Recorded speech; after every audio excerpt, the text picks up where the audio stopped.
સુરતના બેસ્તાન વિસ્તારમાં 33 વર્ષીય યુવકની તેના જ સાથી મિત્રે કરપીણ હત્યા કરતા ચકચાર મચી ગઈ હતી. ઘટનાને પગલે પોલીસ દોડતી થઈ ગઈ હતી. બેસ્તાન વિસ્તારમાં છાસવારે હુમલા અને હત્યા થવાની ઘટનાઓ સતત નોંધાતી રહે છે. ત્યાં 33 વર્ષીય યુવકની તેના જ સાથી મિત્રે કરપીણ હત્યા કરતા ચકચાર મચી ગઈ હતી.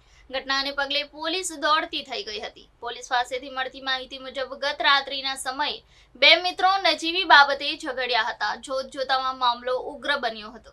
ત્યારે મિત્રએ મિત્રના માથામાં બોથડ પદાર્થ મારી હત્યા કરી નાખી હતી. મિત્રની પત્ની સાથે અફેર હોવાની શંકાએ મિત્રએ જ હત્યા કરી હતી. મૃતકનું નામ રાહુલ પાટીલ હોવાનું જાણવા મળ્યું છે, જ્યારે હત્યારાનું નામ પ્રશાંત હોવાનું સામે આવ્યું છે.